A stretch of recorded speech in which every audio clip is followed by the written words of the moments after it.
Perkenalkan, kami dari kelompok 2 ingin mempresentasikan hasil diskusi kami dengan materi sholat. Perkenalkan, nama saya Berada sebagai pemateri. Perkenalkan, saya Rizka Uliatulala sebagai pemateri. Perkenalkan, nama saya Andan Haria sebagai pemateri. Dan itulah tadi nama kelompok kami. Untuk singkat waktu, kami memberikan kesempatan kepada pemateri untuk membacakan materi kami. Ya baik, langsung saja. Materi kita itu ada rumusan masalahnya itu ada 7. Yang pertama itu ada hakikat sholat, di mana Ibnu Qayyim rahimahullah menguraikan hakikat sholat. Tidak dapat diragukan bahwa sholat merupakan perkara yang sangat menggembirakan hati bagi orang-orang yang mencintainya, dan merupakan kenikmatan ruh bagi orang-orang yang mengesahkan Allah. Puncak keadaan orang-orang yang jujur dan parameter keadaan orang-orang yang meniti jalan menuju kepada Allah. Salat merupakan rahmat Allah yang dianugerahkan kepada hambanya. Allah memberi petunjuk kepada mereka untuk bisa melaksanakannya dan memperkenalkannya sebagai rahmat bagi mereka dan kehormatan bagi mereka, supaya dengan salat tersebut mereka memperoleh kemuliaan darinya dan keberuntungan karena dekat dengannya.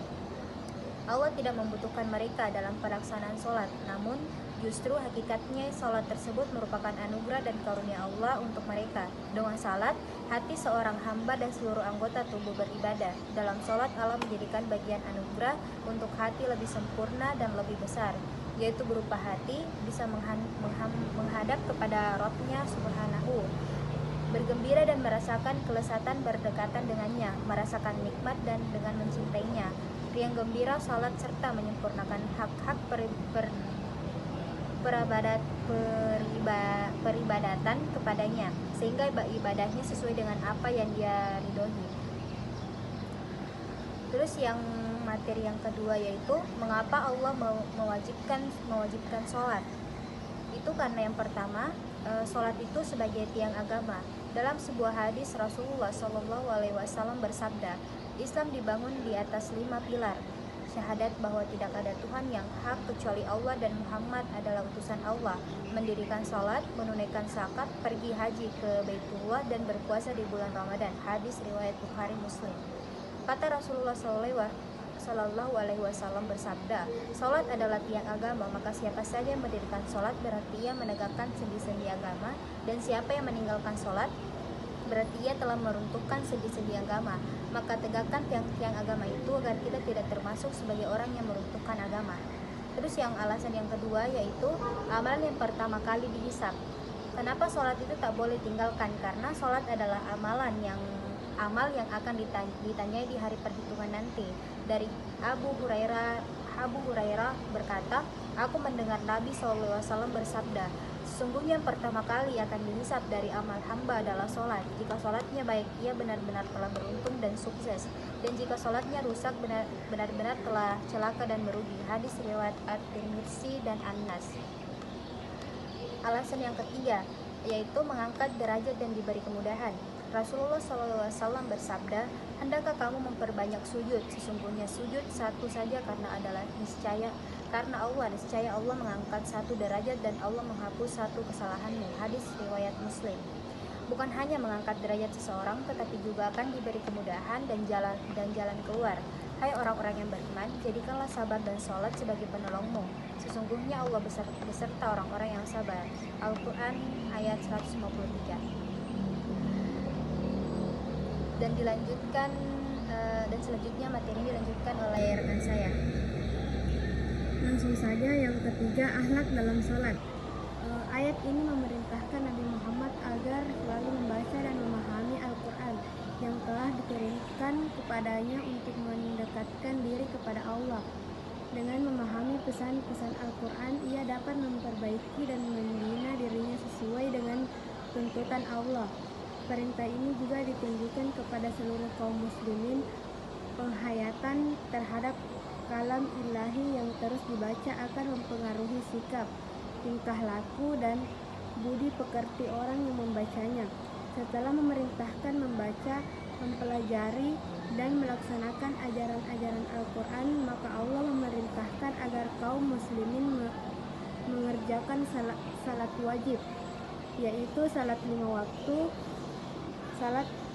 Salat hendaklah dikerjakan sesuai rukun dan syarat serta penuh kekhusyukan. Sangat dianjurkan mengerjakan salat itu lengkap dengan sunnah-sunnahnya. Jika dikerjakan dengan sempurna, maka salat dapat mencegah dan menghalangi orang yang mengerjakan dari perbuatan-perbuatan keji dan mungkar.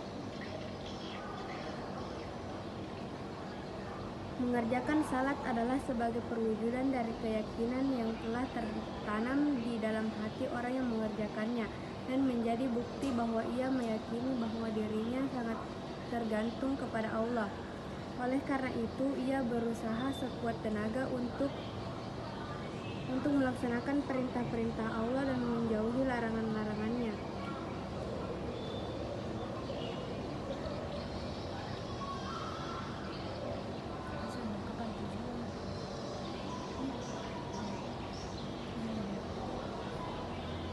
Dan yang keempat, tujuan dan fungsi sholat. 1. Tujuan sholat. Sholat menjadi dasar dan pedoman dari setiap aktivitas kehidupan manusia, karena sholat adalah amalan yang pertama kali akan dihisab di akhirat kelak. Oleh karena itu, sholat merupakan ibadah yang mengatur segala aktivitas, baik itu diperintahkan maupun dilarang Tuhan. Aktivitas manusia berhubungan dengan Allah sebagai Tuhan penciptanya yang disebut hablum minallah. Sedangkan aktivitas yang berhubungan dengan manusia disebut hablum minannas.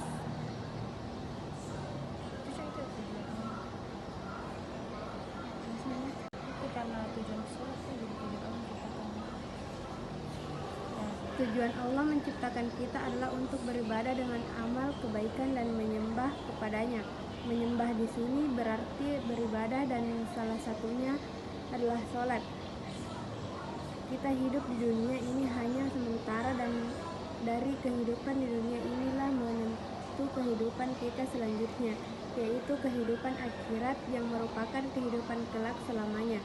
Amalan perbuatan yang akan menentukan kita akan masuk surga ataupun neraka yang menjadi tujuan hidup manusia sesungguhnya.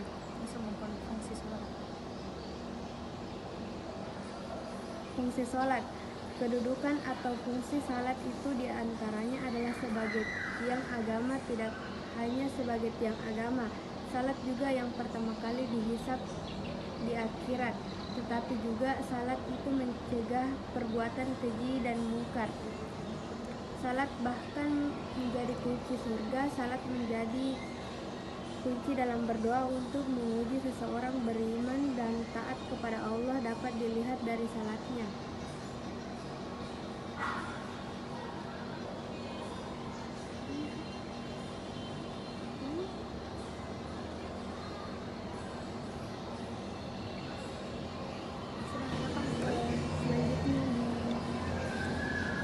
Selanjutnya bagian kelima, yaitu hikmah sholat. Rasulullah SAW dalam sabdanya juga memerintahkan umatnya untuk mendirikan sholat. Mengutip buku fikih ibadah oleh Zainal Abidin dan kitab lengkap paduan sholat oleh Khalilur Rahman Al-Mahfani dan Abdurrahim Hamdi, berikut hikmah sholat untuk kehidupan di dunia dan akhirat. Yang pertama, meningkatkan ketakwaan kepada Allah Subhanahu wa taala. Yang kedua, memberikan ketenangan dalam diri baik lahir maupun batin. Yang ketiga, mendapatkan kecintaan kepada Allah Subhanahu wa taala. Yang keempat, mencegah perbuatan keji dan mungkar. Yang kelima, sholat akan menyucikan dan membersihkan jiwa. Yang keenam, sholat merupakan salah satu kebutuhan pokok manusia yang melebihi segala-galanya, sebab tabiat manusia adalah lemah dan membutuhkan Allah Subhanahu wa taala. Yang ketujuh, memberikan ketentraman dan mendamaikan serta menjadikan seseorang merasakan kenikmatan hakiki yang tidak akan ia dapati selain dari padanya. Yang kedelapan, dapat meringankan seseorang untuk melakukan berbagai kebijakan dan meninggalkan menungkaran. Yang kesembilan, dapat menghibur seseorang ketika dilanda musibah dan meringankan beban penderitaan saat sudah dan mengalami rasa sakit. Yang ke-10, seseorang hamba dengan ibadahnya kepada Rabbnya dapat membebaskan dirinya dari belenggu penghambaan kepada makhluk, ketergantungan, harap dan rasa cemas kepada mereka. Yang ke-11, hikmah atau keutamaan terbesar dari ibadah sholat adalah merupakan sebab utama untuk meraih ridho Allah Subhanahu wa taala. Terus yang bagian ke-6, makna spiritual sholat. Dalam setiap ucapan dan gerakan sholat memiliki makna spiritual yang sangat dalam. Apa yang dimaksud dengan spiritual? Di sini secara etimologi, kata spirit berasal dari kata spiritus atau Latin yang diantaranya berarti ruh, jiwa, sukma, kesadaran diri, nafas, hidup, dan lebih luas lagi. Sementara itu, Allama Mirza Ali Al-Qadi dikutip dalam bukunya Dr. Haji Muhammad Ruslan MA mengatakan bahwa spiritualitas adalah tahapan perjalanan batin seorang manusia untuk mencari dunia yang lebih tinggi dengan bantuan riadat dan berbagai amalan pengekangan diri sehingga perhatiannya tidak berpaling dari Allah semata-mata untuk mencapai kebahagiaan abadi. Selain itu, setiap gerakan sholat juga memiliki 4 makna spiritual yang luar biasa. Di antaranya, yang pertama takbiratul ihram atau awal, pengawalan segala sesuatu seperti hidup diawali dengan kelahiran dan sesuatu yang ada pasti ada awalnya. Dengan keimanan kita yakin bahwa semua berawal dari Allah. Yang kedua, berdiri atau gerak perjalanan. Berdiri merupakan lambang siap berjalan menjalani kehidupan. Karena keluar duduk tidak mungkin bisa berjalan. Yang ketiga, ruku atau penghormatan. Ruku adalah sebuah ajaran kembali Sang Pencipta. Segala sesuatu tidak pernah kita miliki secara pribadi. Semua yang berasal dari Sang Pencipta akan kembali kepada Sang Pencipta. Yang keempat, iktidal atau puja-puji kepada Allah. Pada gerakan iktidal, kita berdiri lagi untuk mengisi perjalanan hidup dengan penuh puja dan puji kepada Allah Subhanahu wa taala serta penuh syukur setiap saat sehingga tercipta kepatuhan dan ketaatan. Yang kelima, sujud atau penyatuan diri dengan kehendak Allah. Sujud adalah simbol dari perjalanan hati atau rohani. Dengan sujud, hati dan pikiran kita direndahkan serendah-rendahnya sebagai tanda ketundukan total terhadap segala kehendak Allah. Yang keenam, duduk antara dua sujud atau permohonan. Memiliki makna sebagai pengungkapan berbagai permohonan kepada Allah Subhanahu wa taala untuk memberikan segala kebutuhan yang diperlukan dalam bekal perjalanan menuju pertemuan dengan Allah serta permohonan perlindungan jasmani dan rohani agar tetap berada pada jalan Allah. Yang ketujuh, at-tahiyat atau pernyataan ikrar. Ini merupakan tahap pemantapan karena fitrah manusia tidak lepas dari sifat lupa, maka perlu pemantapan yang direfresh dan diulang-ulang agar semakin kokoh.